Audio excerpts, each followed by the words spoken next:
A messy proposal tells clients one thing: they'll have to manage you. Let's start here. You've done the work, you had a discovery call with the client, it went perfectly, the client loved your ideas, they loved you, they trusted your experience, and then she said, send us the proposal. You open PowerPoint or Google Docs, your preferred software, you grab last month's file, you tweak a few lines, change a few logos, and then you send it off. You remember to attach. And then silence. No reply, no feedback. Just another deal that should have closed, but it didn't. If you're new here, I'm Ben from Kenyan Grafik, and we help service businesses look as good as the work they deliver and get paid full price for it. And this is episode 8 of the Rebrand Masterclass. Let's talk about proposals. Most service firms assume that they lose deals because of price or competition, but at times, they lose them because of proposal friction. It's small design and structural issues that make clients hesitate without knowing why. Proposal friction is invisible until you look for it. It's what happens when you send something that doesn't look or feel put together, mature. You have awkward layouts, missing page numbers, and an uneven tone. You're just making reading it hard. And when clients see the work, they sense an unease, and it feels complicated and it feels risky, and they don't choose you.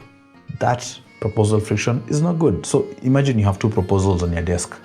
One is let me just call it proposal A. It is patchwork, 3 fonts, an old logo on the cover, another good one in the inside, inconsistent spacing, page numbers missing, images organized weirdly, the tone is drifting, the ideas are solid in there, but the experience of reading it is like sorting laundry. That's proposal friction. Proposal B, on the other hand, is like ours. It's systemized, it opens clean, the tone feels like it's been done by an author. There are sections that are flowing logically. Problem, process, proof, price. The visuals are breathing. Every single element is reinforcing one feeling: these people are organized. Guess which one will close faster?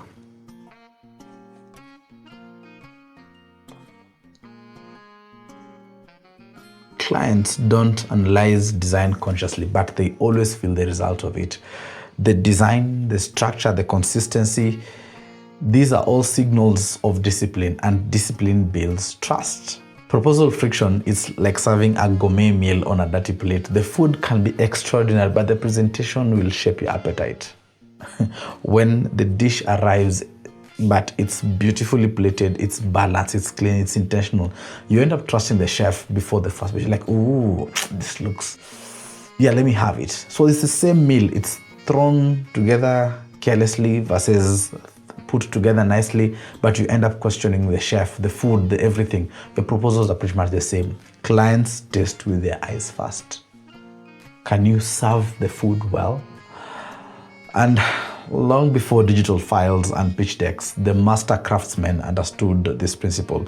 We had stonemasons who were carving their insignia on cathedral walls. It was not for vanity, but for accountability. Every mark was saying, hey, I take pride in my work. By the 1800s, we had shipbuilders, and they would stamp their templates to align every plank.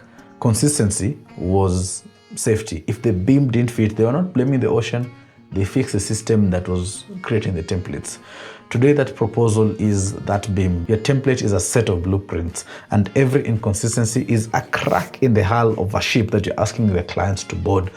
That is risky. The message hasn't changed for centuries. Excellence at scale requires a system. Templates, a system, proper. And clients will rarely admit this, but decisions are emotional first, rational second. And at times they don't admit because they don't even know it's true. But when your proposal feels tidy and logical, it tells the nervous system, this project will be simple to manage. But if it feels uneven, it's whispering just subtly, this might be complicated. So the ease sells because it reduces their mental load. And the less they have to interpret, the faster they get to decide, which is a benefit to you, which is a benefit to your company. That is why fixing proposal friction often boosts close rates without changing a single thing in the pricing or in the offer. You're not just removing confusion, you are removing hesitation. That is very, very critical. But many teams mistake understanding for confidence. Yes, clients may understand your service, but confidence is what will make them sign.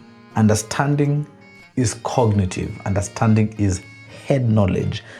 Confidence is emotional, deeper knowledge. If you have a polished, coherent, consistent proposal, it transforms comprehension, understanding into conviction. It shows clients how you will handle their money, their timelines, and their trust, and their project, and their everything.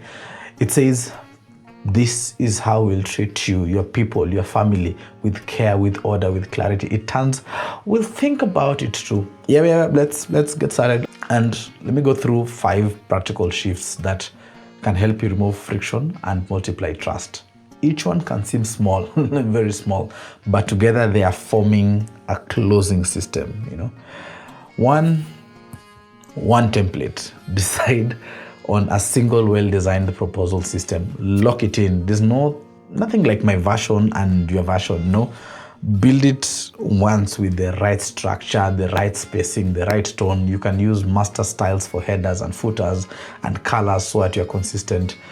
In fact, make it cloud-based. This matters because the uniformity will signal stability, and when every proposal looks like it's from the same hand, it feels like it's the same mind running through the entire company. Number 2 is the story flow. The most common one is problem, then solution, then proof, then investment, then next step. But ours kind of flips it on its head. We usually do scope and investment, and then key notes and assumptions, and then the team that will handle your project, then the proof, then the call to actions. We don't put the problems or the solutions. You already know your problem. Why are we telling you your problem? And you're paying us for the solutions, but we don't know exactly how your logo will look or how your website will look. Until you do diagnostics and market research, we don't know what the challenges of your brand are. So our simplicity sells because it respects your attention. And if you're feeling bold, you can follow our system. Start with the investment and then end with the proof of work that you've done before. So our clients, they want, even your clients, they want to know what you'll do, how much and how soon. So why would we give them 50 slides for them to scroll through just so that they can see all this? Anyway, find an order. The order builds confidence. It's that logical flow that shows a capable process. Number 3, proof. Replace vague praise with named outcomes. The simplest format is usually we did A for client B, helped them achieve C in D amount of time. Use numbers if possible. Stop with the adjectives. Show screenshots, timelines, before and after comparisons, behind the scenes. These specifics create belief. The numbers become memory anchors. The photos tell the story further. It makes success tangible. They're like, oh, whatever you did for them, I want it to. And then number 4, design consistently. Keep your fonts, your spacing, your tone, your structure identical across all pages. Add breathing space to your proposals. Balance the images and the text. Keep colors limited to your tight brand palette. This matters because consistency will reduce the cognitive noise. The client shouldn't notice your layout, but they should notice your clarity. And finally, you can simplify or automate. Use smart fields if you're using some of these apps.